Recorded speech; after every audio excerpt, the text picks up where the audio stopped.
días. Presidente. Ánimo, ánimo. Ya comenzó el frío.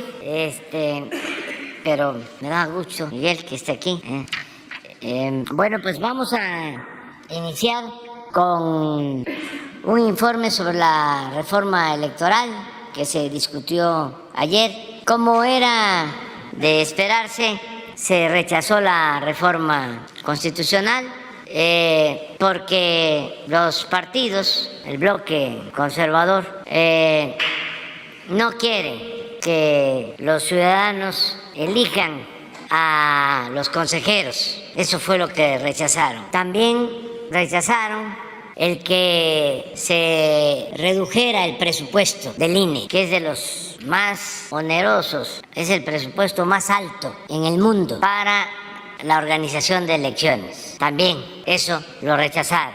Rechazaron por lo mismo que en vez de 500 diputados solo fueran 300 y que no haya diputados plurinominales o de listas. Y rechazaron el que disminuyera el presupuesto a los partidos. Eso fue lo que rechazaron. Por eso decidimos enviar una iniciativa de reforma a la ley electoral, porque la reforma constitucional, como lo hemos venido diciendo, requería de 2/3 partes de los votos, es decir, de 500 votos, 334 para poder reformarse la Constitución. Y como se unieron, como siempre, el PRI y el PAN, pues no se tuvo esa mayoría que se necesita para la reforma constitucional. Sin embargo, cuando se trata de reformar leyes, solo es mayoría simple, la mitad más uno. Claro, no es lo mismo una reforma constitucional a una reforma de ley. Se llevó a cabo esta reforma, o ya se aprobó la reforma de ley, que solo requiere la mayoría simple, pero está acotada porque no puede contravenir o contradecir lo que está en la Constitución. Entonces son márgenes muy estrechos. Sin embargo, con esos márgenes, sin violar la Constitución, se logró ya en la Cámara de Diputados la aprobación de la ley electoral. ¿Qué beneficios? Aún parciales.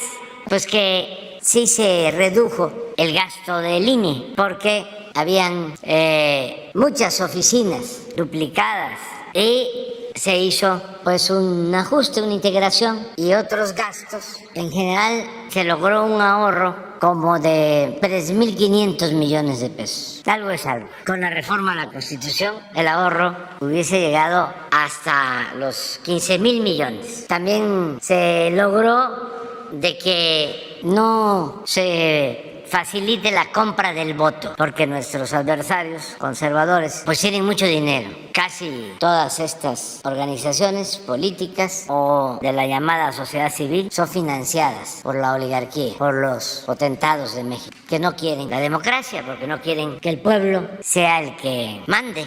Quieren ellos tener poder económico y poder político, ser los dueños de México. Entonces se logró el control sobre todo de los llamados monederos que se entregan antes de las elecciones. Dinero en efectivo, tarjetas. Y se logró también facilitar el voto, que eso fue muy importante, de nuestros paisanos en el extranjero. Se aprobó en la Cámara de Diputados esta ley, pasa a la Cámara de Senadores y luego seguramente los del bloque conservador van a acudir a la Corte para pedir que se declare inconstitucional y van a ser los ministros de la Corte los que van a decidir. O sea, esto apenas comienza. Pero también es importante que no se abandone esta lucha, que sea tema de discusión en la próxima campaña presidencial para seguir impulsando la democracia, que se mantenga esta demanda de que sea el pueblo el que elija a los consejeros del INE, no los partidos, y que no se gaste tanto dinero en las elecciones, que no haya tantos diputados.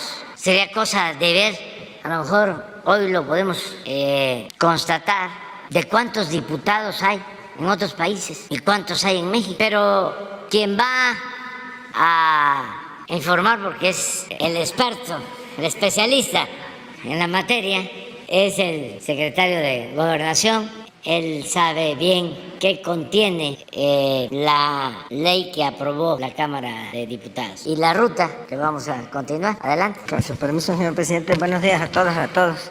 Efectivamente, una vez que anoche los integrantes del bloque conservador votaron en contra de la iniciativa de reforma constitucional que se había propuesto, que entre otras cosas contenía que los consejeros electorales fuesen designados de manera directa por el voto popular, lo mismo que los integrantes del Tribunal Electoral de la Federación, contenía una reducción de aproximadamente 15.000 millones de pesos en el gasto tanto del Instituto Electoral como del Tribunal Electoral y en la organización de las elecciones. Contenía la reducción o proponía la reducción de los legisladores, los diputados y senadores plurinominales de 500 a 300 y de 128 a aproximadamente 78, una reducción también en el número de los integrantes de los cabildos. Hoy hay ayuntamientos pequeños que tienen 14, 15, hasta 20 regidores y se reducía proporcionalmente hasta 7, lo que representaba un ahorro también en la operatividad de los municipios. Pues esto fue rechazado anoche.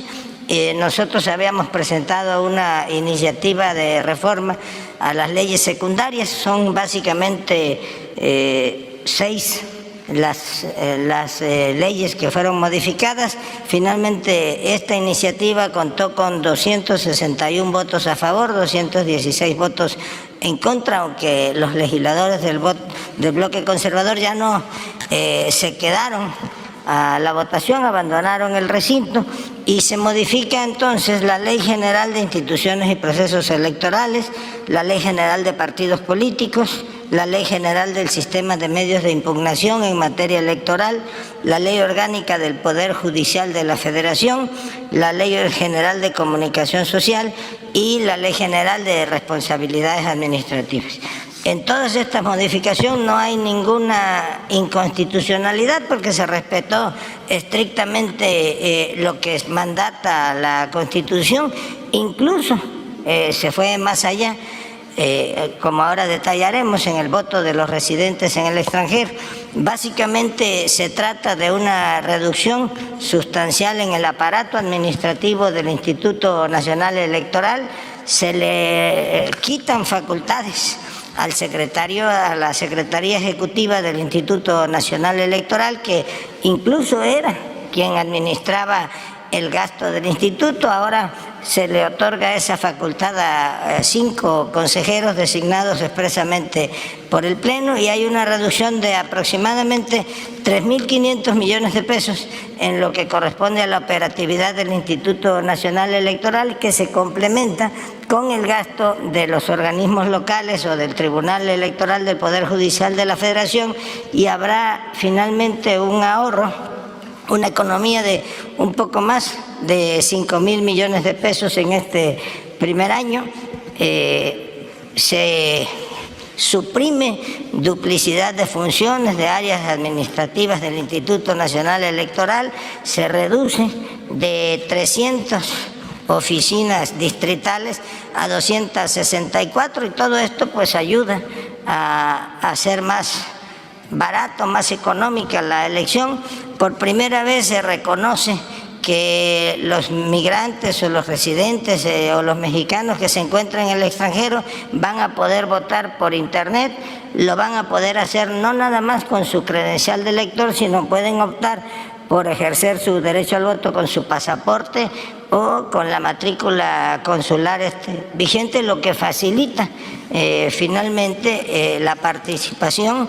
Ahora se le garantiza todavía mayor secrecía al hacerlo vía internet en una aplicación que estará a disposición días antes de la elección para que ellos puedan ahí emitir su voto. También por primera vez se suprime o se prohíbe que se hagan uso de instrumentos como los monederos electrónicos, como las tarjetas de prepago que servían para coaccionar y para comprar el voto el día de la jornada electoral.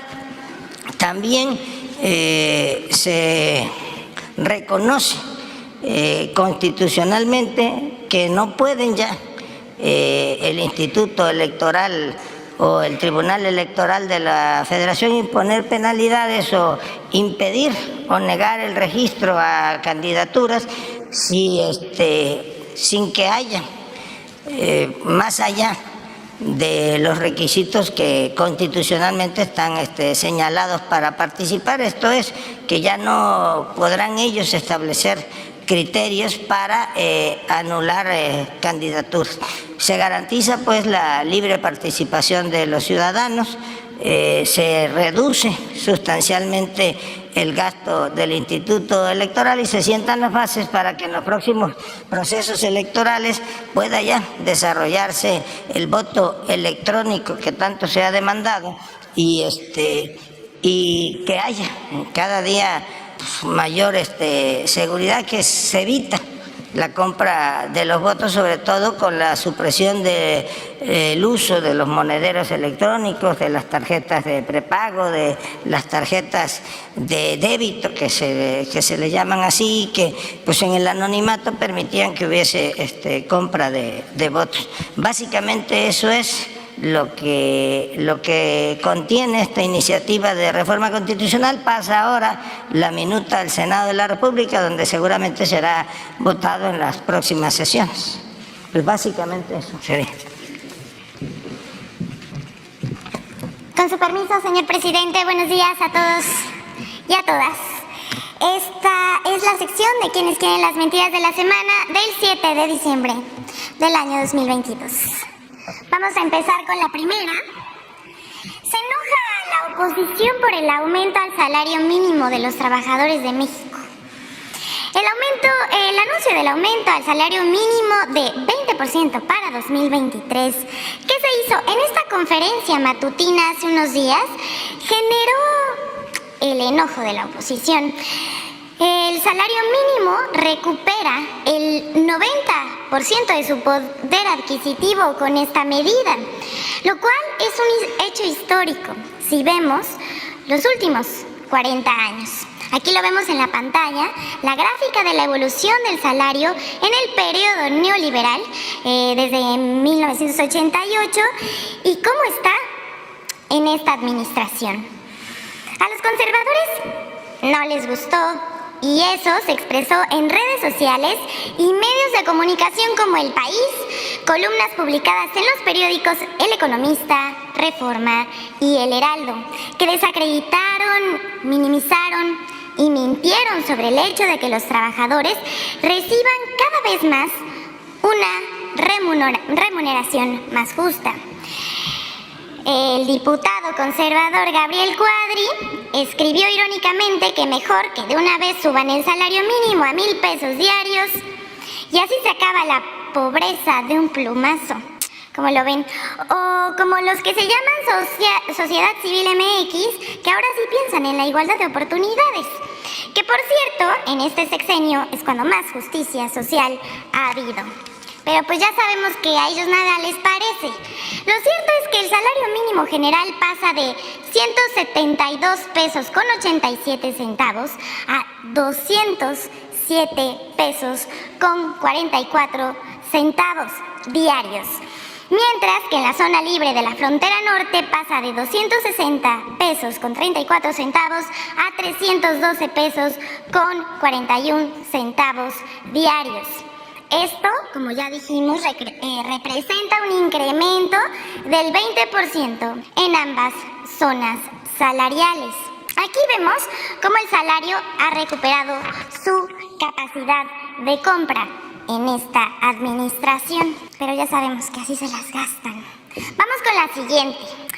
Una cosa es llevar siempre la contra el gobierno, lo cual es su derecho, porque en esta administración se respeta el derecho a disentir.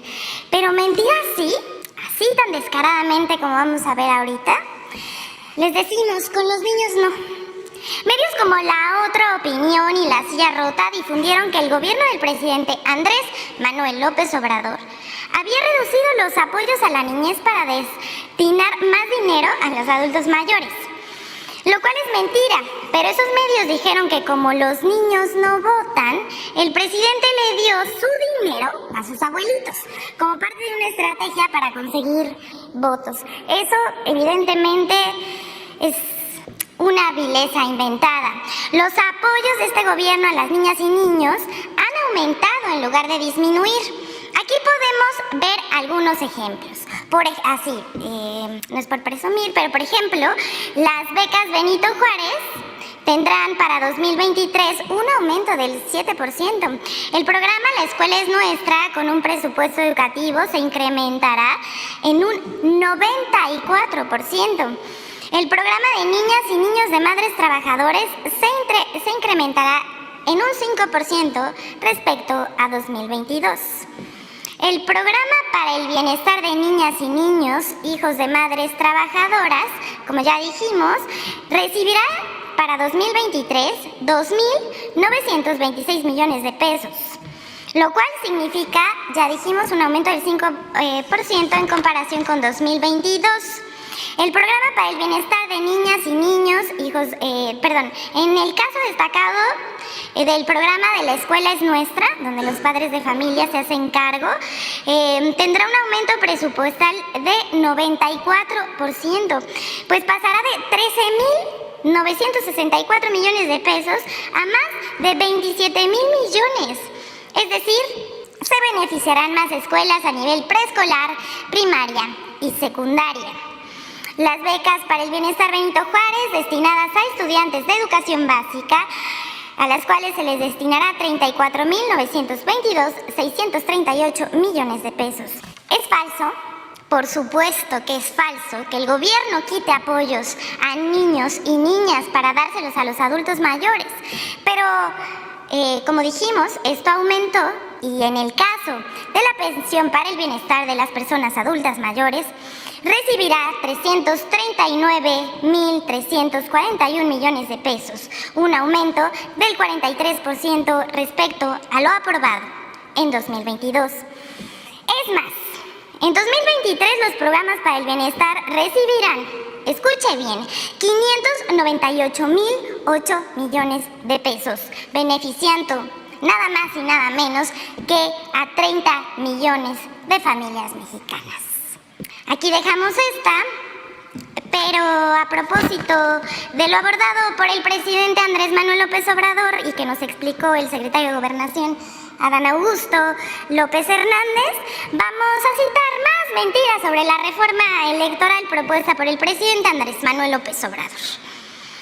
Primero, dijeron que el presidente quería desaparecer al Instituto Nacional Electoral, que con la reforma pretendía reelegirse, que si se manejara el padrón electoral o que se nombraría a los consejeros electorales, pero también inventaron que se restaría autonomía al instituto y ya los más radicales dijeron que se pretendía destruir la democracia.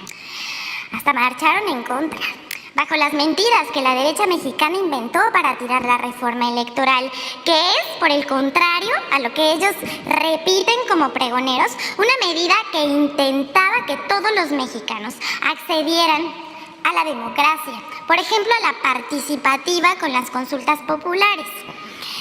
Incluso las diversas encuestas que se han realizado en torno al tema han demostrado que los ciudadanos están de acuerdo en realizar cambios sustantivos en el órgano electoral, hasta las que ellos mismos mandaron a hacer, como la del INE, que reflejaba que la mayoría de los ciudadanos quería disminuir el presupuesto del INE, reducir el dinero destinado a los partidos políticos, que disminuyera el número de diputadas y senadores, y que los consejeros y magistrados electorales sean elegidos por los ciudadanos. Aquí vemos la encuesta del INE, tenemos que poner atención aquí al 78%, que dice que apoya que los consejeros, magistrados electorales sean electos por voto popular. Guarden este dato tantito, porque este tipo de notas y ataques de medios, de líderes de opinión, opositores y demás, hay ciudadanos que se confundieron y lo tomaron por verdad. Vamos a pasar un video con algunos ejemplos. ¿Me ponen el video? Buenas tardes, aquí estamos en El Ángel defendiendo al INE y quisiera yo hacerle una pregunta. ¿Por qué está defendiendo al INE? Porque pues es una identificación oficial donde defiendo mi derecho de ser un ciudadano mexicano. Para eso estoy aquí, porque pues no es derecho que lo quiten, no tiene ese derecho y no se lo damos. Muy bien. ¿Qué necesita ser defendido el instituto? De no desaparecerlo. ¿La reforma que se presenta busca desaparecerlo? Así es. ¿Dónde en la reforma dice que se busca desaparecer al INE? Habría que verla. Estamos defendiendo lo que es nuestro, lo que hemos trabajado durante casi, pues yo por lo menos 50 años y otros más de 50 años. ¿Y qué es eso que se está defendiendo hoy? El voto de las personas, el que sea libre, el que si queremos mejorar las cosas tenemos que empezar por sostener lo que ya existe. La libertad de expresión, la libertad de votar. Oye, ¿la reforma electoral a tu punto de vista pone en riesgo la democracia? Obviamente, amigo, es una estrategia de este señor, tu presidente, para que se vuelva a reelegir. ¿Dónde dice eso en la reforma? ¿Que borraría al Instituto Nacional Electoral o que tendría facultades para reelegirse? ¿Dónde ves tú en la reforma que pudiera llevar a eso? En el tema donde viene la destitución de Córdoba, buscando la forma de que al próximo que él imponga... Pero en la reforma no viene de una propuesta para destituir a Córdoba. Córdoba se va porque concluye con su gestión el próximo año. Es una situación similar, haz de cuenta que va todo de la mano. El INE en realidad es el organismo que está defendiendo nuestros derechos y nuestra democracia. La mayoría del presupuesto del INE, de hecho, se va a nuestras credenciales de elector, porque en otros países, por ejemplo, las identificaciones de los ciudadanos son manejadas por organismos tipo la CEDO, pero en México, como tenemos el trauma histórico del PRI, de los fraudes y así, preferimos que el organismo que se encarga de las identidades de los ciudadanos sea autónomo. Cuando quitas el presupuesto de... ¿Actualmente es autónomo? Sí. Así como le gustan las consultas ciudadanas, que se aviente ahorita una consulta ciudadana con toda esta gente que estamos aquí para que pregunte a la ciudadanía. ¿Tenemos nosotros los ciudadanos que decir quiénes son nuestros consejeros, quiénes son nuestros magistrados? Sí, por supuesto. ¿Lo somos nosotros los ciudadanos los que tendríamos que escoger a nuestros consejeros electorales? Definitivamente, pues es un instituto... ¿A nuestros magistrados? También, o sea, todos son institutos que son del pueblo. ¿Consideras que somos los ciudadanos los que tenemos que escoger a nuestros consejeros? Por supuesto, no hay duda. ¿A nuestros magistrados? También. ¿Consideras que nosotros los ciudadanos tendríamos que escoger a nuestros consejeros y a nuestros magistrados electorales? Sí, por supuesto, tenemos que mantener la autonomía en el INE y nuestra capacidad de autodeterminación como país. Habría que ver si estamos o no preparados para que eso suceda poco a poco. Sí, es correcto. Gracias. ¿Cómo es la propuesta? ¿Qué está proponiendo el presidente? ¿Qué está proponiendo? Que los consejeros se elijan de manera... Oye, no, a ver, espérate. Hoy se eligen de cierta manera, ¿no? Espérame. Creo que no. No tengo exactamente fresco cómo se eligen. Ahora sí, ya nos unió el INE y nada nos va a desunir. ¿Se acuerdan que en la encuesta que mostramos del INE dice que el 78% dice que los consejeros deben ser electos por voto popular? Pero vamos a mostrarles, aquí está, por voto ciudadano. Aquí vamos a mostrar toda la campaña que se emprendió durante semanas para desacreditar la reforma electoral y que muchas y muchos lo creyeron. Miren, aquí tenemos toda la cobertura mediática y obviamente los miembros de la oposición que mintieron deliberadamente para desacreditar y echar abajo la reforma electoral. Y bueno, Lorenzo Córdoba, consejero presidente del INE, vamos a desmentirlo una vez más en esta sección, porque ya es un cliente frecuente. Él dice y admite que gana más que el presidente, pero él alega que esto no viola la Constitución. El consejero presidente del INE declaró que nadie en el INE incumple la Constitución, la cual prohíbe que ningún funcionario público pueda ganar una remuneración superior a la del presidente de la República. Lorenzo Córdoba Vianello montó en cólera durante su participación en el Seminario Internacional de Estado de Derecho y Combate a la Corrupción en América Latina. Pero vamos a ver. Además, nadie, lo digo así, nadie, no sé si en México, pero en el INE incumple la Constitución, ¿eh? Ya estuvo bueno de mentiras. Nadie incumple la Constitución. Lo que la Constitución prohíbe es que haya funcionarios públicos que tengan una remuneración mayor a la del presidente de la República. No salario. Y la remuneración lo dice la Constitución. Son las prestaciones en efectivo, pero también las que son en especie. Son prerrogativas, digámoslo así, traducidas, por ejemplo, en prestaciones, pero también son las entregas materiales de bienes.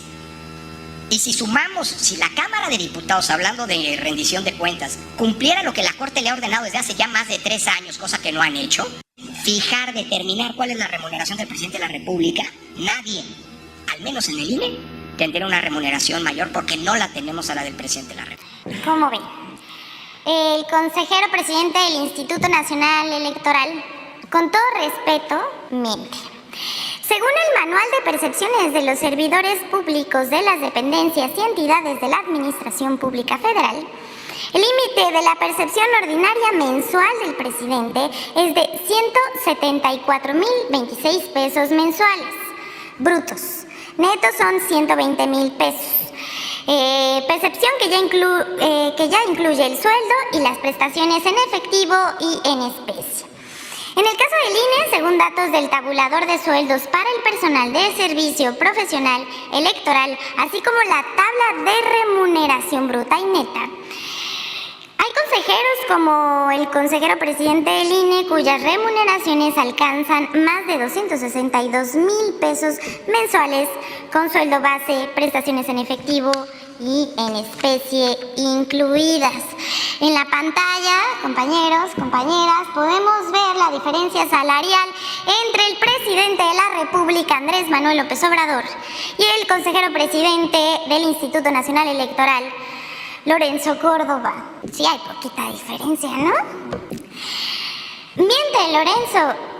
Sí hay funcionarios del INE que ganan más que el presidente de la República, lo cual está prohibido en la Constitución. Según el artículo 127, que también vamos a poner aquí en la pantalla, se considera remuneración o retribución toda percepción en efectivo o en especie, incluyendo dietas, aguinaldos, gratificaciones, premios, recompensas, bonos, estímulos, comisiones, compensaciones y cualquier otra, con excepción de los apoyos y los gastos sujetos a comprobación que sean propios del desarrollo del trabajo y los gastos de viaje en actividades oficiales. Y también dice, ningún servidor público podrá recibir remuneración en términos de la fracción anterior por el desempeño de su función, empleo, cargo o comisión mayor a la establecida para el presidente de la República en el presupuesto correspondiente. Pero Lorenzo Córdoba alega que no se toma en cuenta la percepción de en especie, como las despensas, que por cierto no las recibe el INE. Pero quiere equiparar otros rubros que excluyen la propia definición del artículo 127, como los servicios y apoyos.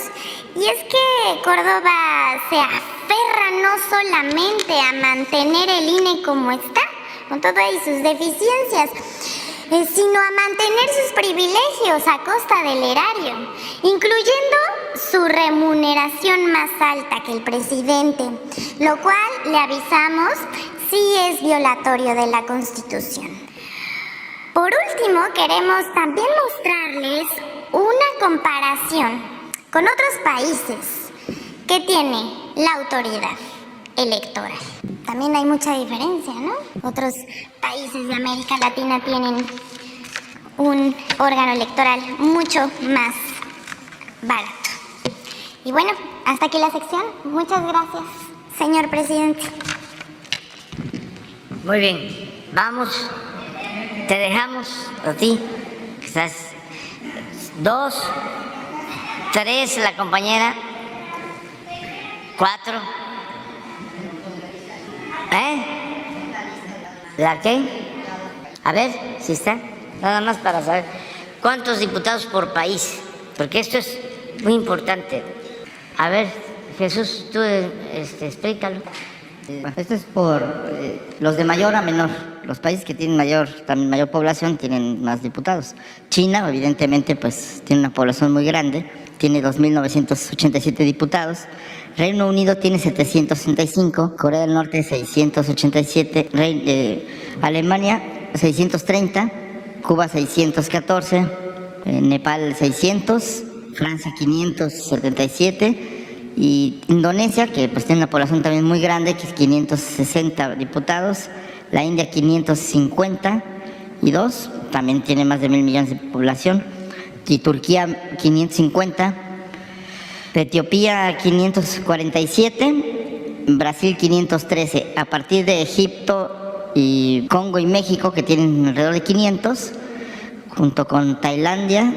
Ya a partir de eso todos los demás países tienen menos de 500 diputados. Vietnam tiene 498, Japón tiene 480, Argelia 462, Polonia 460, Rusia 450, Ucrania tiene 450, Estados Unidos tiene 435, Sudáfrica tiene 400, Hungría, Uganda, Nigeria tienen 386 a 360, España tiene 350 y bueno, de países comparables, Italia tiene 315, Canadá 308, Grecia 300, Argentina tiene 257 y bueno, pues así ya los demás son menores a alrededor de 200 diputados, como Suiza, que tiene 200, Austria, que tiene 183, Dinamarca tiene 179, Colombia, pues que es un país similar a México, tiene 166 y bueno, en el caso de Venezuela es una sola cámara, tiene 165, Australia 150, los Países Bajos tienen 150 también diputados, Ecuador 137 y bueno, pues más o menos son países comparables. Ya Honduras, Perú tienen 130, Honduras 128, en fin, pues más o menos son la mayoría ya tienen menores de 500, la mayor parte de los países. Adelante. Muy buenos días, señor presidente, buenos días, señor secretario, la buscadora de la verdad, la procuradora de la verdad. Muchas gracias, muy buenos días a todos mis compañeros. Señor presidente, después de su reciente marcha, que dejó a miles y miles y miles sentados en la columna de la Independencia, se ataron ahí, no querían irse porque usted no llegaba a la columna de la Independencia y aunque ya hubiera arrancado, como no llegó, se sentían muy frustrados. Se sintieron animados, estaban ahí, estaba ahí los presenciales del lado sur de la columna, el señor secretario de Gobernación, ahí estaba la gobernadora de Campeche, el diputado Noroña, y tuvieron que regresarse hacia el punto donde usted arrancó la marcha. Se mostró entonces el gran interés de la ciudadanía por estar en su marcha y se fueron un poco tristones porque no lo vieron y no se sintieron mirados también por el presidente que admiran. ¿Qué perfil tiene su presidencia de la República, señor presidente López Obrador? Es la propia presidencia la que hace y dibuja y da contorno y hace acción al presidente, y de los personajes que su administración distingue, entre ellos el presidente Lázaro Cárdenas, haya usted con él similitud, él en la defensa del petróleo, en la consolidación de la reforma agraria, en la educación socialista, etcétera, etcétera, lo que su presidencia nos legó. Usted tiene que defender el litio. Viene el señor Kerry, que lo mismo pacta con palestinos y judíos, que dice que viene por el ambiente, se nota a leguas que viene por otra cosa más importante que es el litio, o uno puede colegir que viene por el litio. Y así en su proceder, el hecho de que usted le llama sus corcholatas, Agustín Yáñez la llama en su novela Al filo del agua a las vidas canicas, a los personajes canicas. Usted tiene previsto que también, como en el caso del presidente Cárdenas, que no pudo sacar adelante al general Mújica, según nos lo cuenta en sus propias memorias, Cárdenas por Cárdenas, y también Lorenzo Meyer, las dificultades que planteó las defecciones de Andreu Almazán y las complicidades que buscaba en Estados Unidos, y la situación mundial también. ¿Piensa usted que su sucesor va a tener muchas dificultades para dar el mismo aliento que usted ha puesto a la Cuarta Transformación? ¿Le será más trabajoso, más difícil o tendrá que atenuar ese impulso? Muchas gracias por esta primera respuesta. Pues es muy bueno. Mira, Miguel, yo el día de la marcha y de mi intervención en el Zócalo hablé de la necesidad de definir el modelo político que estamos llevando a cabo en la actualidad en el país. Ya sabes, y lo he dicho muchas veces, que la política, entre otras cosas, es pensamiento y es acción, y que en momentos de transformación lo más importante son los hechos. Pero sí considero importante definir teóricamente cómo podríamos llamarle o bautizar lo que estamos haciendo. Y después de pensarlo, llegué a la conclusión de proponer que lo nuestro se conozca como humanismo mexicano, y no solo por aquello de que nada humano me es ajeno, que es un planteamiento universal como otras corrientes del pensamiento universal, sino tomando en cuenta fundamentalmente las aportaciones de la historia de México, lo fecundo que ha sido nuestra historia y el papel destacadísimo de nuestros dirigentes históricos. Martí decía en su ensayo Nuestra América, que lo escribió en Nueva York, hay un párrafo que es genial, porque estaba la discusión, sino qué tanto ser universales y qué tanto ser nacionales. Si solo nos guiamos, nos inspiramos en las ideas universales, o no tomamos en cuenta las ideas universales y nos inspiramos en lo nuestro, en lo que hicieron nuestros antepasados. Entonces, Martí decía, vamos a injertarnos, es decir, recojamos lo universal, pero también lo nuestro. Y aunque nos injertemos, que se procure que el tronco sea el nuestro. Esa es para mí la esencia del humanismo mexicano. Es regresar a Hidalgo, regresar a Morelos, regresar a Juárez, regresar a Madero, a Villa, a Zapata, al general Lázaro Cárdenas del Río. Y ahí está el proyecto, desde luego a la luz de la nueva realidad, de los nuevos acontecimientos. Pero la esencia está ahí, porque Hidalgo y Morelos no solo luchan por la independencia de México, luchan por la justicia. Y eso no se da en otros países. La independencia de los países de América Latina se da casi al mismo tiempo por la decadencia de la monarquía española, y se van separando los países, se van volviendo independientes. Pero desde el inicio del movimiento de independencia, Hidalgo proclama la abolición de la esclavitud, y eso hace una diferencia importante. Los sentimientos de la nación de Morelos, pues es una proclama, un plan vigente, más 4 o 5 cosas bien dichas y de manera sencilla: que se modere la indigencia y la opulencia. ¿Qué es eso? Igualdad. Que se eleve el salario del peón, que se eduque al hijo del campesino y al hijo del barretero como al hijo del más rico hacendado. Es educación pública. Que haya tribunales que defiendan al débil de los abusos que comete el fuerte. Eso es Morelos. Maestro Pellicer tiene un poema bellísimo sobre Morelos que dice, palabras más, palabras menos. ¿Quieres saber quién es Morelos? Es como una piedra que entra por la ventana en una cena de potentados. Es como una espada en un jardín. Luego, Juárez. ¿Dónde están los Juárez en el mundo? Genio de la política, estratega, con convicciones, perseverante. Fernando del Paso cuenta en su libro Noticias del Imperio, inventa un diálogo, un escritor genial del Paso, entre Juárez y su secretario. Juárez le dice a su secretario, yo no voy a poder pasar a la historia como un héroe de a caballo, como Higgins, como Bolívar, como Morelos, porque yo solo sé montar mulas. Y le dice el secretario, pero mire, presidente, con todo respeto, las mulas llegan más lejos y no se derrumban, no se desbarrancan. Además, son muy tercas, con todo respeto, presidente.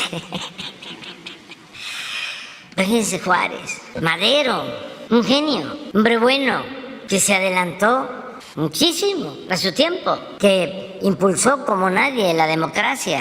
Es el presidente con más vocación democrática que ha habido en la historia del país. Veo la lealtad de Zapata. Hay un diálogo Madero-Zapata, porque al inicio se llevaban bien, pero los conservadores todavía del porfiriato, en el interinato de la Barra, ¿quién fue el interino? Que era secretario de Relaciones, León de la Barra, el interino.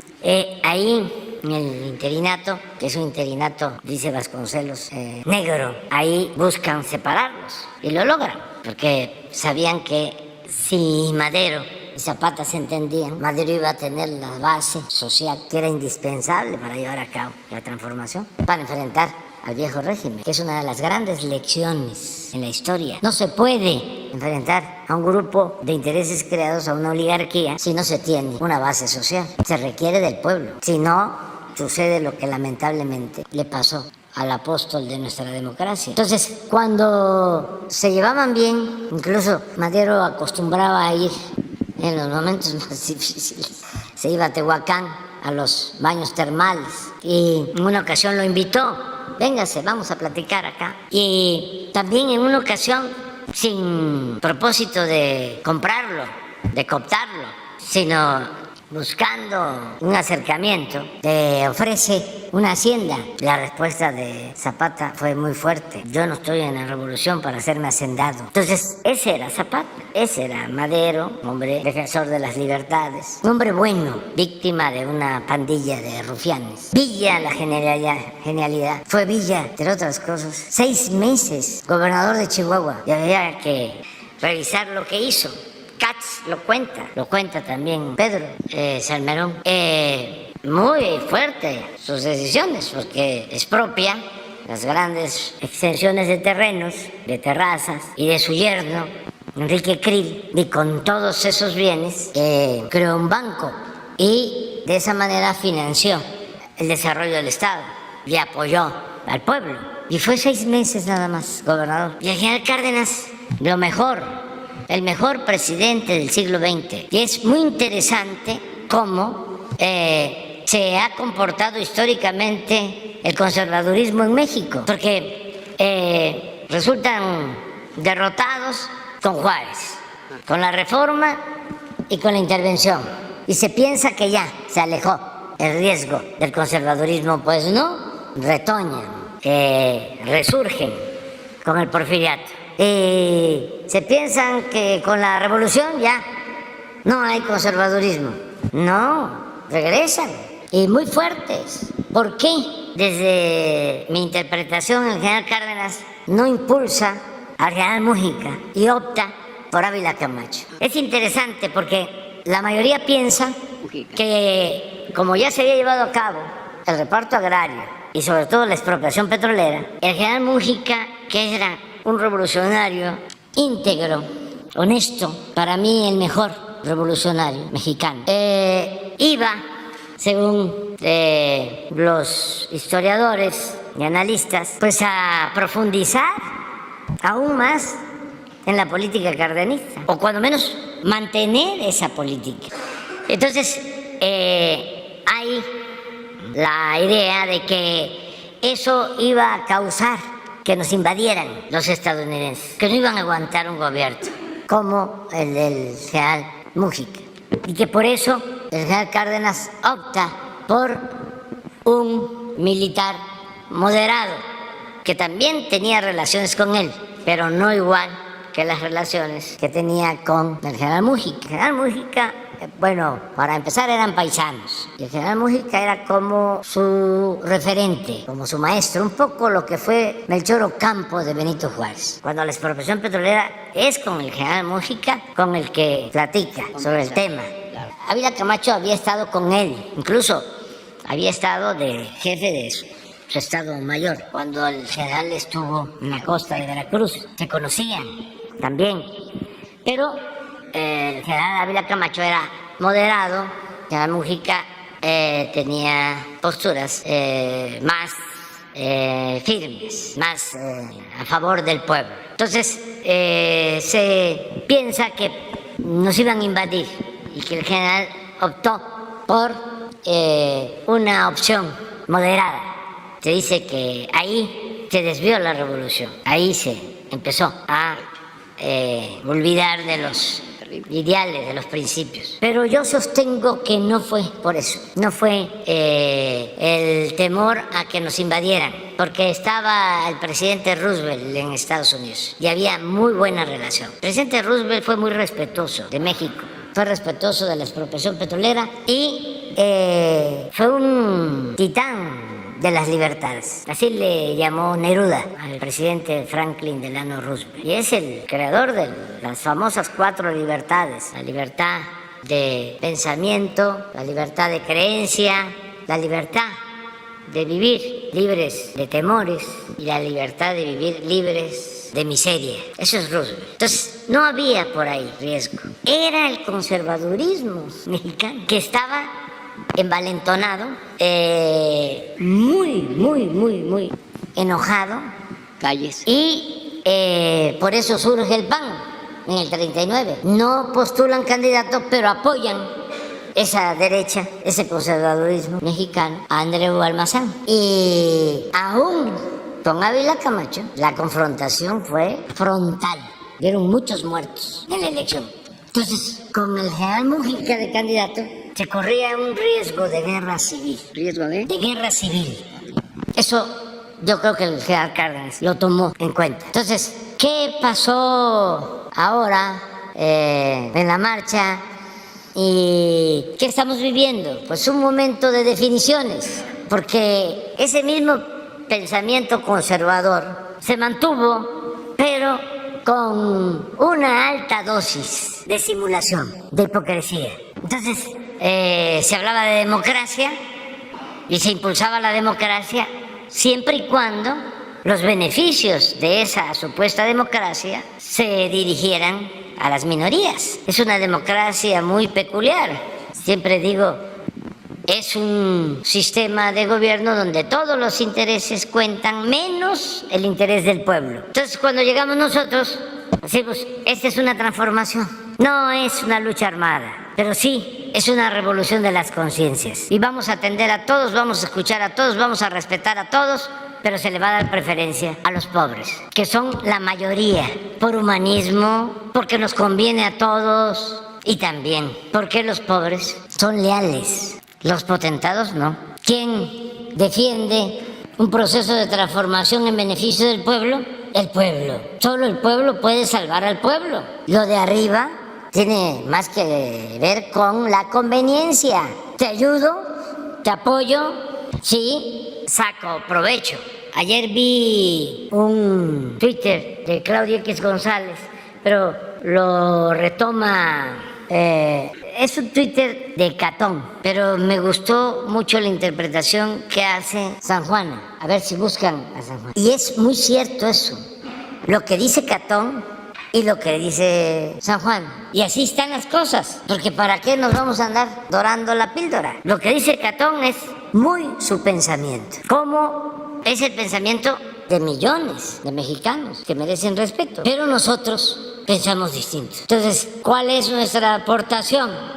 Ellos dicen que polarizamos. No, politizamos. Es decir, fuera máscaras. Ustedes están a favor de las élites. Nosotros estamos a favor del pueblo. Y somos distintos. Y ustedes tienen sus razones y las expresan o las esconden, pero de verdad no les cae bien el pueblo. No le tienen amor al pueblo. Desprecian al pueblo. Y son racistas. Y son clasistas. ¿Por qué, señor presidente? Porque se sienten superiores, ya sea por el color de la piel, ya sea porque hablan inglés o porque tienen títulos académicos de nivel de maestría, de doctorado, postdoctorado, o porque tienen más recursos económicos y un pensamiento por el cual desde que el mundo es mundo, pues hay gente afortunada y hay gente que haga lo que haga, no va a poder salir adelante, que el que nace pobre está condenado a morir pobre. Y nosotros no aceptamos eso. Y también, aunque estamos porque la gente mejore, que haya precisamente lo que no quieren que exista, la movilidad social, que con trabajo el hijo del campesino, el hijo del obrero, el hijo del comerciante, del maestro pueda ascender en escala social, como se podía antes, sin tener que irse del país, sin tener que buscarse la vida como se pueda, porque había la posibilidad de salir adelante, de estudiar. Yo siempre recuerdo que cuando llegué aquí a estudiar en la universidad, de 10 que presentábamos examen para ingresar a la UNAM, entrábamos 9, rechazaban a 1. Y en el periodo neoliberal fue lo opuesto, de 10 aceptaban a 1 y rechazaban a 9. Y esto no fue casual. El propósito, por eso se habla de neoliberalismo, que es neoporfirismo, que estudie el que tenga para pagar colegiatura. Y se puso la educación y la salud al mercado como si fuese una mercancía. Pero esa es una mentalidad que existe. Es lo mismo que se expresa. ¿Cómo aumentan el salario? Si estaba re bien durante todo el periodo neoliberal, el salario no solo no aumentó, se redujo en términos reales. Y ahora que se aumenta, está mal. Y dicen, ¿y qué? El mínimo, ¿sí? Nada más que cuando empezó el neoliberalismo, hace 30, 40 años, un salario mínimo alcanzaba para comprar 50 kilos de tortilla. Y cuando nosotros llegamos, alcanzaba para 5 kilos el salario. Ahora, a pasar de la inflación, con este aumento va a llegar a 10 kilos. Y lo mismo el frijol, y lo mismo el huevo y el pollo. ¿Y cómo no va a ayudar? Pero ¿en dónde está el humanismo? ¿Dónde está el amor al prójimo? ¿Dónde está el cristianismo? ¿Qué no Cristo luchó por los pobres? ¿Qué no fue por eso que lo seguían y lo espiaban y lo llamaban alborotador del pueblo, agitador, y por eso lo crucificaron? ¿O qué somos como cristianos? Todos, sean católicos, evangélicos o libres pensadores, porque independientemente de la religión, cristianismo es una corriente del pensamiento humanista. Entonces, todo esto es lo que está ahora en cuestión y aunque estamos viviendo un momento muy interesante, yo diría estelar en la historia del país, pues sí produce mucha polémica, pero vale la pena que tratemos estos temas, nada más que sea con respeto, sin violencia. ¿Nota usted que sube de tono esta polémica sana, buena, que ventila? ¿La siente que está subiendo de tono o que subirá de tono?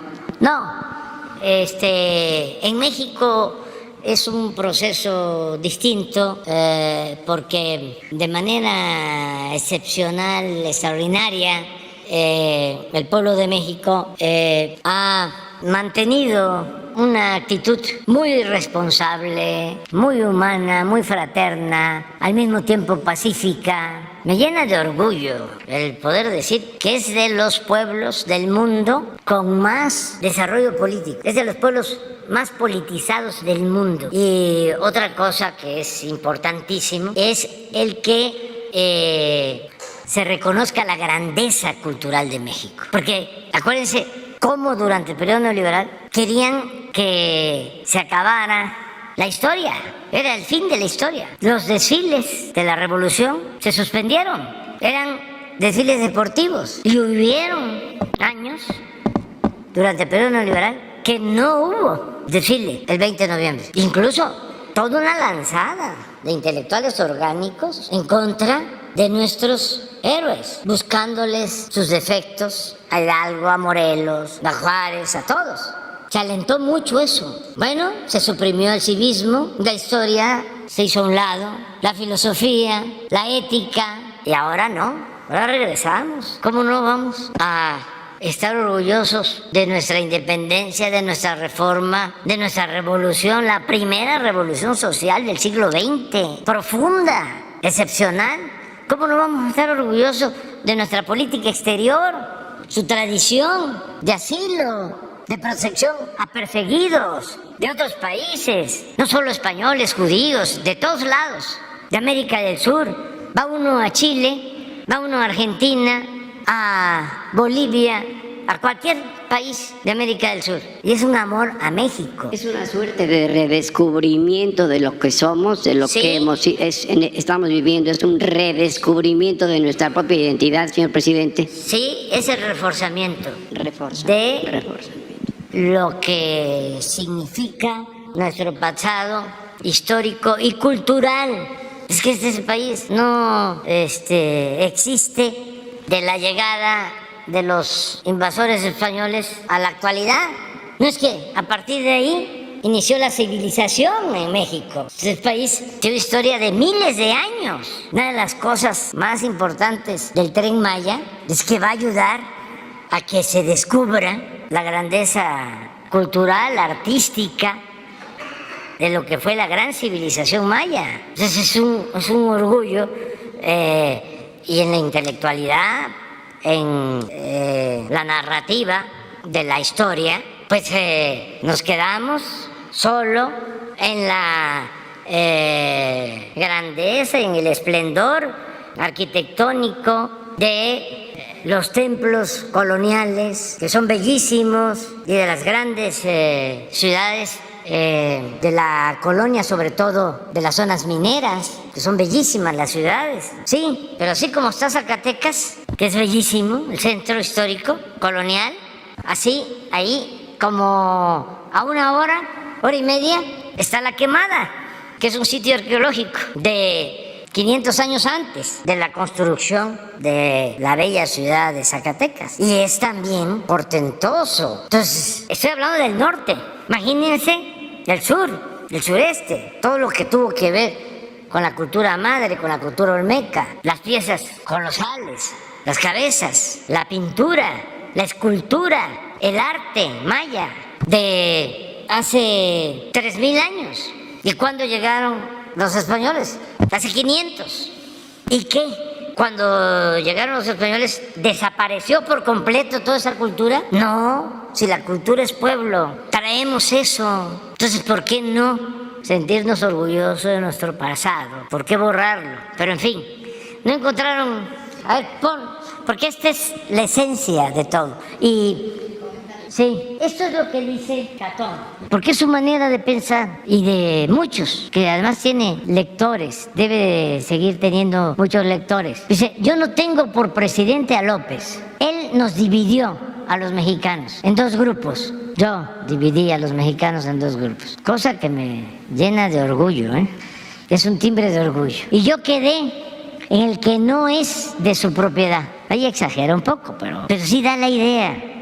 Eso es lo que ellos llaman polarización, o sea, se divide en dos. No, afortunadamente, no los que son de mi propiedad, sino los que pertenecen al pueblo raso son mayoría, y los que están con el proyecto de transformación. Entonces, Claudio pues lo retuitea porque pues coincide plenamente, como muchos otros. Pero es muy importante este texto.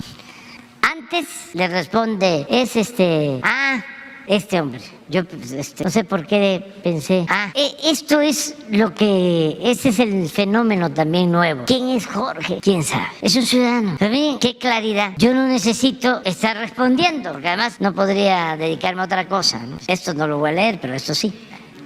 Antes estábamos divididos entre patrones que ponían presidentes y empleados que se fregaban. Ahora estamos divididos en patrones que se fregan y en empleados que ponen presidentes. Así está, muy claro. No tenemos por qué pelearnos de nada. Catón a veces, no siempre, pero cuenta buenos chistes.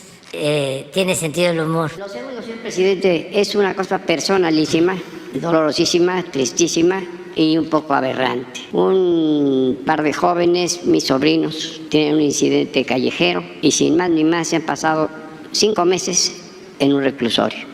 Una cosa baladí, una cosa sin chiste, una cosa absolutamente disparatada. Los mantiene en un reclusorio. Son muchachos que en su vida habían cometido la menor infracción. Ambos son gemelos, son hermanos, son licenciados, uno en Comercio Internacional, el otro en Derecho, y tienen un choque, una reflexión de tránsito y son remitidos a un reclusorio. Están ahí desde julio pasado. No se avanza su causa, no salen, no esto.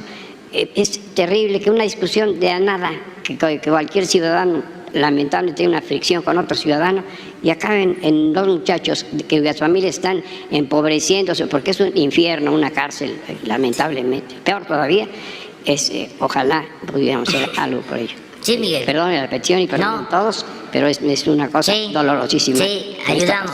Gracias, señor presidente. Gracias por su Ahora atención. mismo lo vemos. Gracias, presidente. Sí.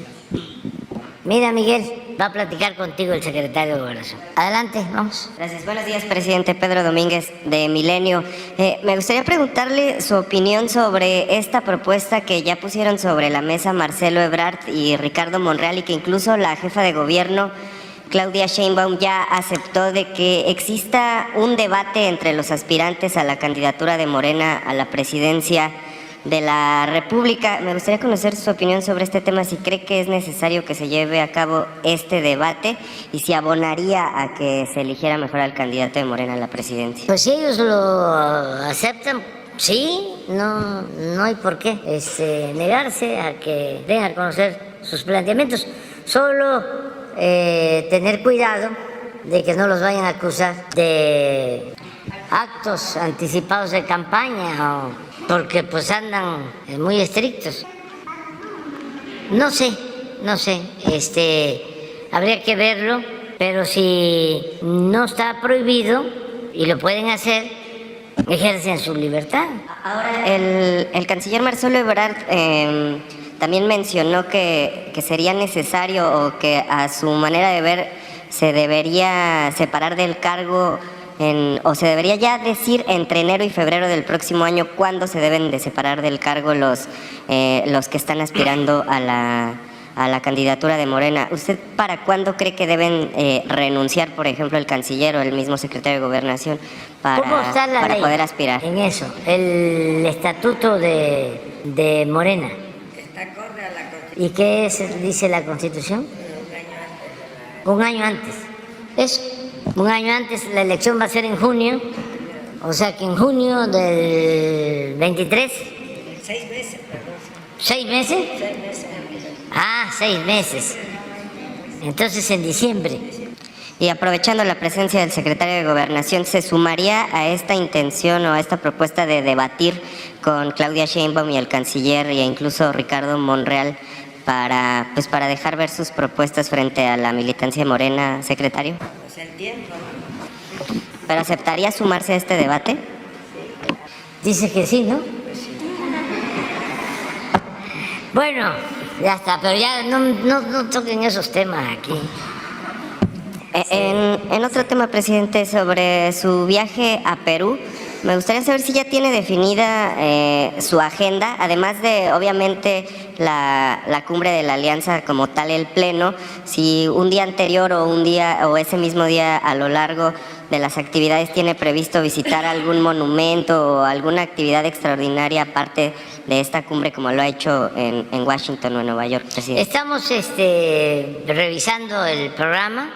Le corresponde al secretario de Relaciones, a Marcelo Ebrard, pues establecer comunicación con los gobiernos integrantes de la Alianza del Pacífico. Ya han confirmado el presidente de Chile, el presidente de Colombia, desde luego el presidente de Perú. También están invitados el presidente de Costa Rica, de Honduras, la presidenta de Honduras. Me falta uno.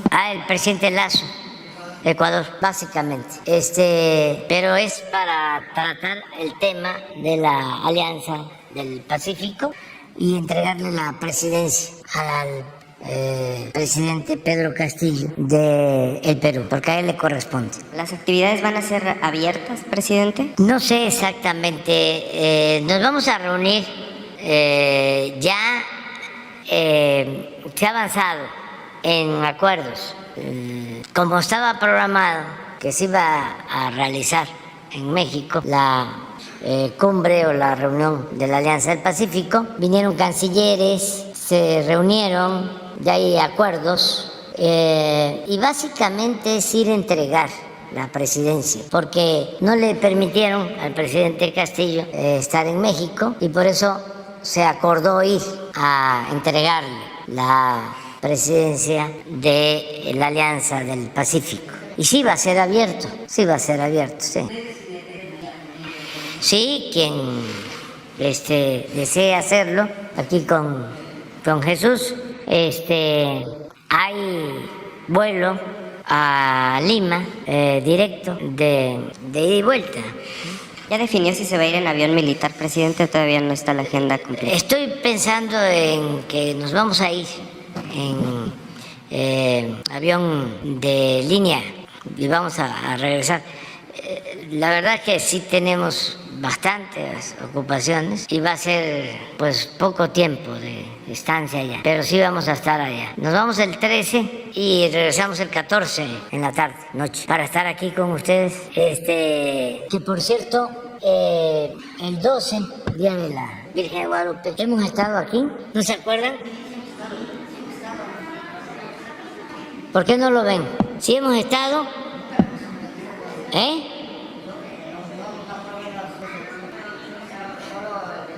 Bueno, lo vemos para avisar con tiempo también. Y la compañera. A ver, tú también. ¿Quién?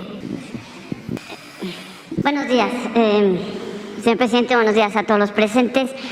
Elidet Hernández, de Noticias del Movimiento Conciencia y colaboradora del programa radiofónico Iztaccíhuatl en el Sendero de la Luna. Hoy traigo una sola pregunta, pero es necesario darle contexto. Señor presidente, en la actualidad se tienen dos importantes campañas por parte del gobierno federal. La de las drogas, que consiste en informar a los jóvenes del daño que éstas les ocasiona, y otra sobre la buena alimentación para no consumir productos chatarra. Sin embargo, se debería reconsiderar una tercera campaña. Dicha campaña se justifica tan solo por los siguientes puntos ya inobjetables. 1. La crueldad contra los animales es un generador de violencia social, intrafamiliar y de género. 2. Porque la sobrepoblación de perros y gatos es un problema grave de salud pública. 3. Por justicia. Los perros y gatos son seres sintientes considerados ya por algunos gobiernos con visión periférica y dimensión social, sujetos de derecho. 4. Hay una deuda que saldar con la sociedad civil, la que ha financiado por décadas lo que debería haber sido solventado y asumido por el Estado. Personas de buenos sentimientos han dejado y siguen dejando su patrimonio y parte de su vida tratando de rescatar a víctimas de la violencia, o sea, en este caso, a unos muy pocos perros y gatos en proporción al problema. 5. Hay un compromiso de este gobierno desde el 2018 en proteger a los animales de compañía y el tiempo apremia. Señor presidente, ya prácticamente se acabaron los hogares para estos animales abandonados y siguen saliendo literalmente por miles y miles hasta de las alcantarillas, pero también de las aduanas, de los criaderos clandestinos y no clandestinos, de los traspatios, etc. ¿Quién después de haber convivido con un perro o un gato, incluso tras haber establecido un vínculo afectivo, lo arroja a las calles, lo tira a la basura o lo lleva al matadero? Tristemente, muchas de nuestras familias mexicanas, en las que en el mejor de los casos se forma nuestra niñez. Según los resultados de la primera encuesta nacional de bienestar en 2021 del INEGI y otras fuentes, se estima que más de 500,000 de perros son abandonados anualmente. En México hay 25 millones de hogares que poseen una miscelánea de animales, casi 80 millones de ellos supuestamente viven en esos hogares. La mayoría son perros y gatos domiciliados o semidomiciliados. 7 de cada 10 sufren daño deliberado por parte de las personas. Algunos pocos logran ser acogidos por albergues por su mal estado. Refiriéndose exclusivamente a perros, se estima que el 70% están abandonados por la sociedad y los gobiernos en las calles. En una muy confusa cifra, son más de 25 millones los que se encuentran deambulando enfermos, apaleados, mutilados, defecando, hambrientos. Algunas protectoras consideran que los gatos duplican esas cifras. Dato terrible, México ocupa el tercer lugar mundial en maltrato animal y el primero en América Latina en cuanto a animales que se encuentran en esa situación de calle. Según lo demuestran estudios recientes, solo casos registrados, mueren cada año 60,000 perros a causa del maltrato y la extrema crueldad. Desde luego sin considerar los millones que han sido y están siendo asesinados brutalmente en centros antirrábicos y de control canino. Estas tremendas cifras de barbarie e inhumanidad nos alejan del ideal de un humanismo mexicano. Por lo antes expuesto, señor presidente, el Movimiento de Conciencia le pide una tercera campaña dirigida a desincentivar el abandono, a reflexionar sobre la tan nociva compra de perros y gatos y otros animales, a fomentar, en cambio, su adopción, así como promover su trato digno. Desde luego hay que mencionarlo, solo taparemos el ojo al macho, expresado de forma coloquial, si no se acompaña dicha campaña con políticas públicas sólidas y eficientes.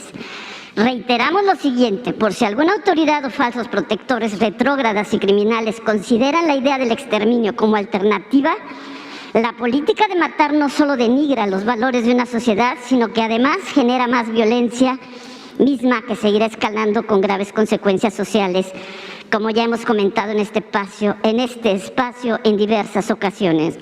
Añadamos que cuando se mata, pronto otros ocuparán su lugar. Es más costoso desde cualquier ángulo que se aborde apilar millones de cadáveres y sufragar la corrupción en los centros de exterminio que lo que se invierta ahora en esta cruzada, además de los múltiples beneficios que trae consigo la estrategia de prevención del delito. Desde luego se está trabajando desde la vía jurídica, pero las leyes se violan, las conciencias no. Y cuando se logre aplicar las leyes, las cárceles no serán suficientes. La pregunta, señor presidente, es: ¿cree usted que sea posible que por primera vez en un gobierno se pueda considerar una campaña de estas características acompañada con políticas públicas inteligentes para generar conciencia con miras a obtener resultados reales? Sí, vamos a analizarlo.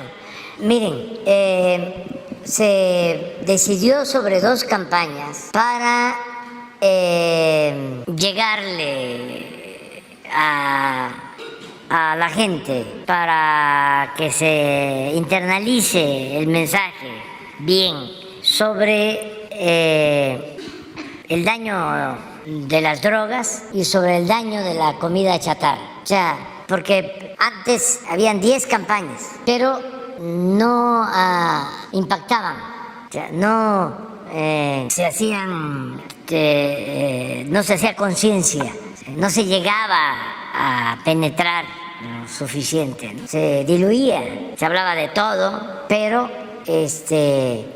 no quedaba internalizado el mensaje. Entonces por eso se pensó menos campaña, poco pero mejor.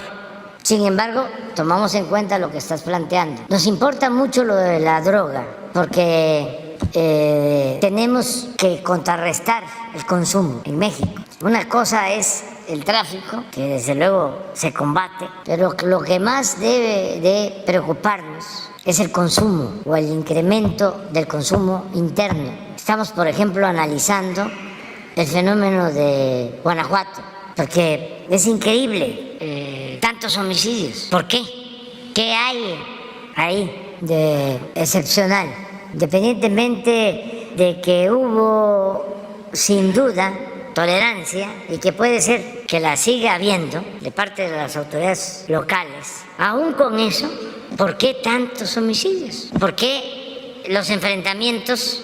Pues hay una parte que tiene que ver con el incremento del consumo, que ha llegado aparejado con el desarrollo de las maquilas. O sea, un consumo que tiene que ver con trabajadores de maquilas. Entonces, hay confrontación por ese mercado y lleva a la violencia. No es lo único, pero ya estamos haciendo un análisis de fondo, porque eso sí nos preocupa. Bueno, no solo porque aumente el consumo, no solo porque se destruyen vidas, sino porque hay homicidios y en muchos casos de gente inocente. Entonces, ¿qué mensajes tenemos que enviar? Y las medidas que hay que tomar. Entonces, los medios ayudan mucho Una de las cosas que nosotros le pedimos al gobierno de Estados Unidos, y se está llegando a acuerdos, es primero pues el control de las armas, y dos, pues que se lleve a cabo una campaña para dar opciones a los jóvenes, hablar del tema. No hay campañas de difusión sobre las drogas, sobre el daño a las drogas. Siempre hemos hablado aquí de lo que hay, son las series que hasta los jovencitos las ven, las series de estos personajes famosos de Colombia o los nuestros famosos, los jóvenes ven esas series, y nosotros queremos pues que conozcan la otra cara de la moneda, el daño tan terrible que causan las drogas, cómo destruyen, y para eso hay que estar insistiendo mucho. También lo otro es que podamos, en el asunto de la protección a los animales, que en los contenidos de los nuevos libros de texto ya se incluyan estos temas. Son todas las cosas que tienen que irse incorporando. O sea, antes, por ejemplo, en los libros de texto estaba impedido, no se podía hablar de asuntos relacionados con el sexo en los libros de texto.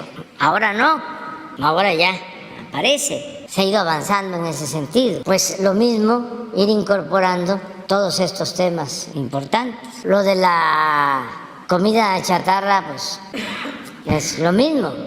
Cada vez más problemas de enfermedades como la diabetes, la hipertensión, enfermedades renales, del riñón, muchas enfermedades producidas por la mala alimentación o precipitadas, aunque sean hereditarias, por la mala alimentación. Estaba yo viendo de que ahora, sin justificación, en una de estas cadenas, los Oxxos, que aumentan todos los precios, sin justificación, que va a aumentar la Coca-Cola. Pues hay que decirlo, ya no hay que consumir Coca-Cola, porque no es buena para la salud, y además de eso, le suben el precio. Es como las papitas, no solo es que hacen daño, que tienen mucha sal, no solo es eso, es que cuesta mucho una bolsita de papas, carísima, puro aire.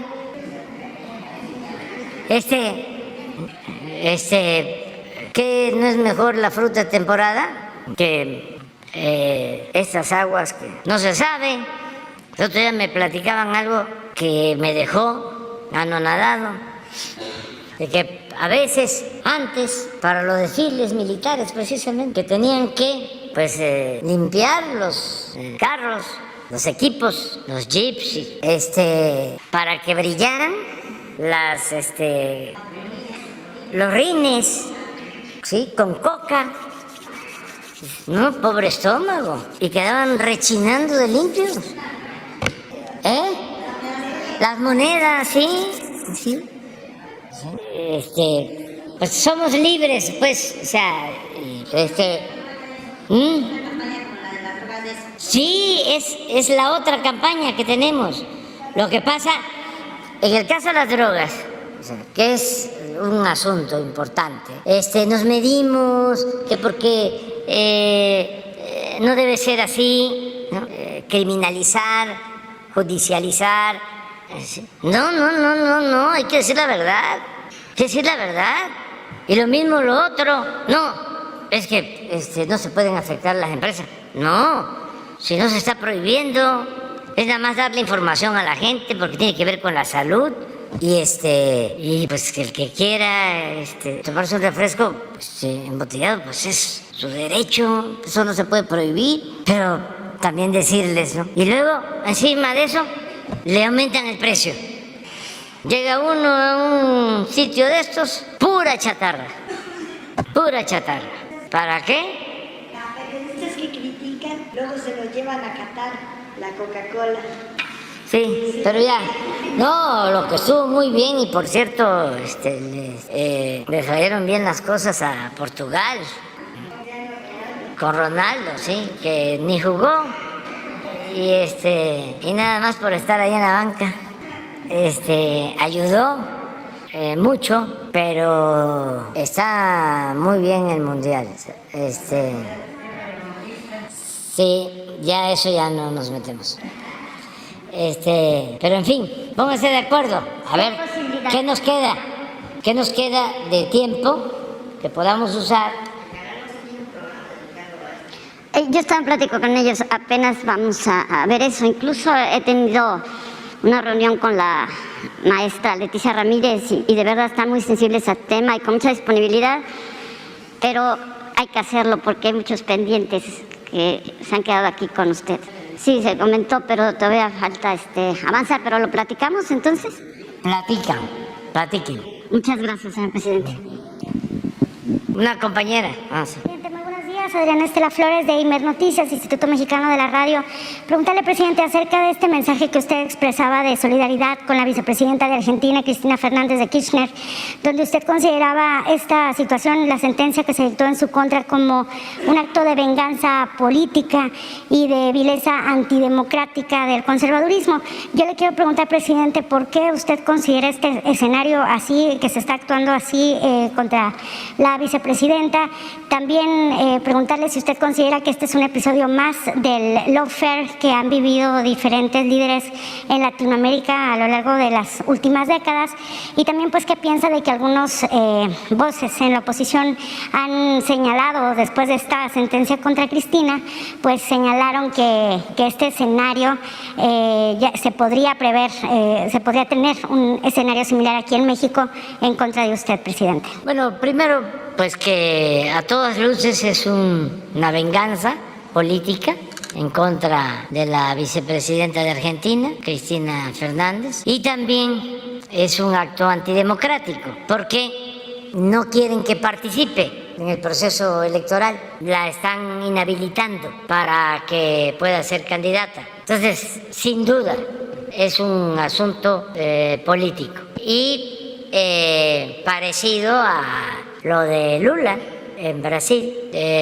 La derecha, el conservadurismo, tiene pues mucho control en el caso de Argentina, como también en Chile y en todas partes. Los medios siguen siendo muy poderosos. En el caso de Argentina, Clarín es muy influyente y también tiene mucha fuerza la derecha. Entonces, yo le tengo mucha confianza al presidente de Argentina, Alberto Fernández, porque además de ser una gente íntegra, es abogado.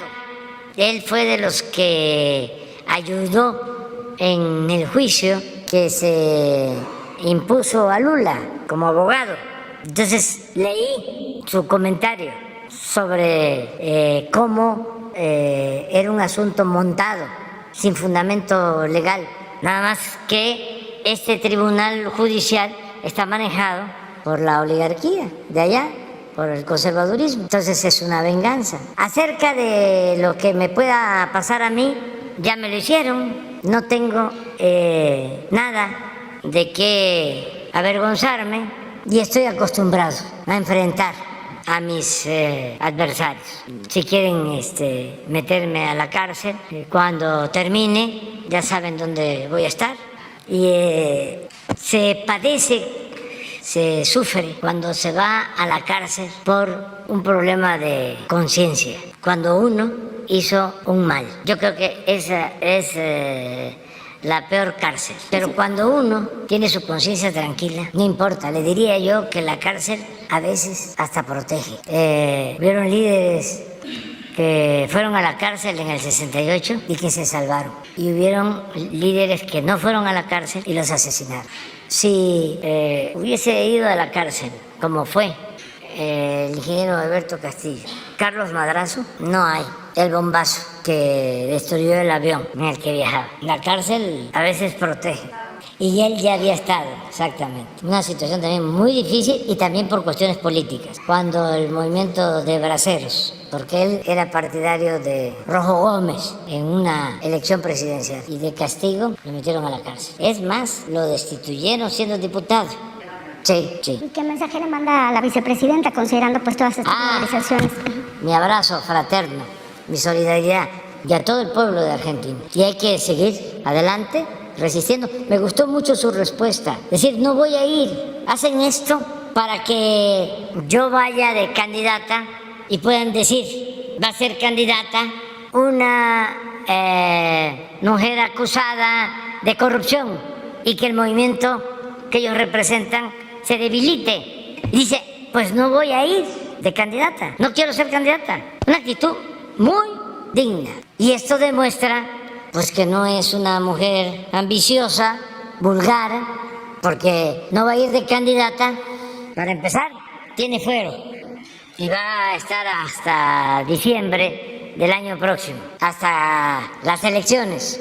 Y sin ser candidata, ella va a seguir siendo dirigente y va a ayudar mucho para que, ojalá, y continúe el progresismo en Argentina y no el regreso de quienes endeudaron a Argentina como nunca con la complicidad del Fondo Monetario Internacional y del gobierno de Estados Unidos. Ojalá y ellos no regresen. Se trata de hablar de corrupción. Ellos son los corruptos. Imagínense, viene una elección. Es como la elección en México.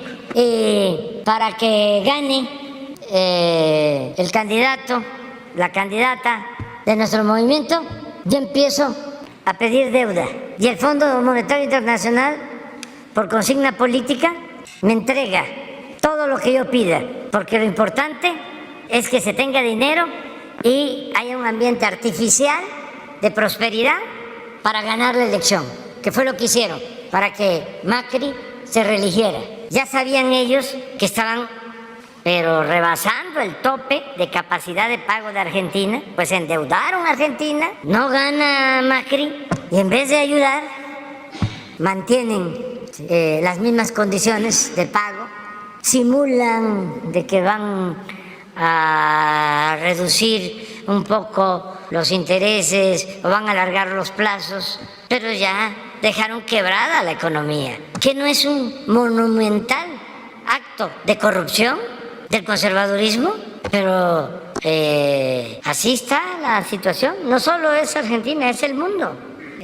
Y sí nuestra solidaridad con la vicepresidenta. Y no nos podemos quedar callados ante eso. Y aquí que se preparen también. Ahí voy a estar. No me voy a ir. Y para lo que voy a hacer cuando me jubile, que va a ser leer y escribir, pues también en la cárcel, ¿no? Se puede leer y escribir. Gracias, presidente. Y en segundo lugar, le quisiera preguntar acerca de este debate que se dio precisamente en torno a este plan B de la reforma electoral. Hubo argumentos o críticas desde la oposición, desde legisladores de oposición, que señalaban que esta reforma en realidad provenía o lo consideraron como una reforma del odio, un acto también de venganza y que provenía del rencor. Yo le quiero preguntar precisamente, presidente, ¿qué responde ante estos argumentos y considerando el posible escenario de que esta reforma, esta iniciativa vaya a llevarse hasta la Suprema Corte de Justicia? ¿Qué papel espera de las y los ministros, considerando también, presidente, pues las críticas que usted ha hecho recientemente hacia el papel que han tenido las y los ministros en otro tipo de iniciativas legales, donde usted los ha acusado, por ejemplo, de proteger a delincuentes de cuello blanco, presidente? Pues vamos a seguir con lo mismo, pero no es odio. Les voy a contar el caso de Lili Telles. Es interesante. Cuando yo fui candidato a jefe de gobierno, estaba yo bien posicionado y me hacen una entrevista acerca de si iba yo a dejar a algunos funcionarios que tenía el ingeniero Cárdenas y Rosario Robles, que sí voy a dejar a algunos. Y dije, sí, tengo pensado dejar a dos. A el ingeniero Buenrostro, que era de Obras Públicas, César, muy bueno, finado, y otro finado, Samuel del Villar, que era procurador de primera. Samuel fue mi maestro en la Facultad de Ciencia Política, doctor en Derecho en Harvard. Además, nos daba economía en primer semestre de Ciencia Política, de 7 a 9, temprano. Genial, de primera, recto. Pero a él le había tocado atender el asunto del asesinato de Paco Stanley. Y entonces, como era muy recto, llama a declarar a Raúl Salinas, no, a Ricardo Salinas. Entonces lo tiene declarando algunas horas y Ricardo pues se enoja muchísimo contra él, contra Samuel. Cuando yo digo que Samuel va a seguir, pues Ricardo siente que va a haber persecución y toma la decisión pues de lanzarse en contra mía a través de su televisora. Empiezan a apoyar a Krill y se lanzan en contra mí. En ese entonces, en esa campaña, viene un atentado a Lili Tellez, que hay quienes sostienen que fue un autoatentado, porque le balearon la camioneta. Pero en la televisión fue escándalo, grande. Sí, nos hicieron daño político con esta campaña, no solo ellos, también otros medios, pero Azteca en particular. Todo esto a la par que se estaba dando el fenómeno Fox, que era una ola nacional que se metió en la ciudad hasta en las colonias más pobres. No pudo del todo porque al final de cuentas yo gané, me salvó Iztapalapa. Pero de traer 10, 12% de ventaja, gané con 3. Ahora sí que de panzazo.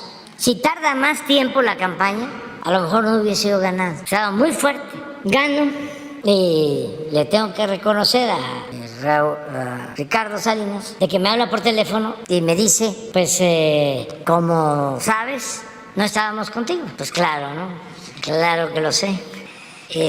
Pero ya ganaste y vamos a respetarte porque vas a ser la autoridad en la Ciudad de México. Y a partir de ahí, buenas relaciones, sin problema. Bueno, a pesar de ese antecedente, vienen las elecciones del 18 y le digo a Alfonso Durazo, le digo, oye, si van a invitar gente, fíjense lo malo que soy, si van a invitar gente de la sociedad civil, ¿por qué no invitas a participar? Te va a ayudar, porque pues, es ciudadana, a Lili Tellez. Yo fui el responsable de eso. Se quedó, Sí, es que se cometen errores, muchos. No hay quien diga que no comete errores. Pero también no tiene uno por qué sentirse mal, porque uno actúa de buena fe. ¿Y qué nos importaba? Pues nos importaba avanzar para transformar. Yo me acuerdo que cuando le dije eso a Alfonso, se quedó así sorprendido. Y él es conciliador, bastante, pero ahí le gané. Entonces, esa es la historia. Entonces, triunfa la señora y sin hacerle nada, se vuelve mi adversaria más furibunda, que es la que dice que si ella llega a ser presidenta, me va a meter a la cárcel. Entonces, es todo esto, no solo me he equivocado con ella, está el caso de Germán Martínez. No, es distinto, son cosas distintas. No, el caso de Germán Martínez es una gente inteligente, abogado, ¿no? Alumno de uno de los fundadores del PAN, de los ideólogos del PAN, Castillo Peraza, así del corte de Calderón, pero ya llegué a la conclusión de que están hechos en serie, son iguales. Entonces también, sin hacerle nada, al contrario, se le dio la posibilidad de participar como senador, para candidato a senador, y luego pues yo necesitaba una gente pues buena para el seguro social, imagínense, y no, igual. Pero esto es parte pues del noble oficio de la política. Lo importante es no amargarse, no odiar, entender que es la condición humana y que en política suele pasar, no es siempre así, pero suele pasar que los amigos son de mentira y los enemigos de verdad. Entonces, por eso cuando se habla de lealtad, hay que ver eso con reserva. Lo mejor es la lealtad al proyecto, a los ideales, no la lealtad a los hombres, a las mujeres, porque eso es muy relativo. De repente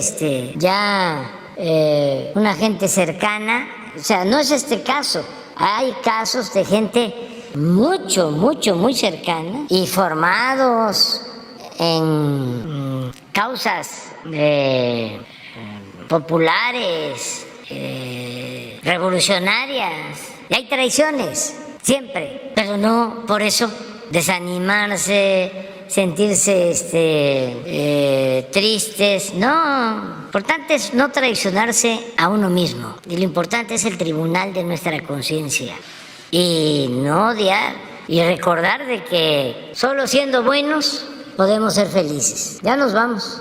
Quedas para mañana. Gracias, presidente.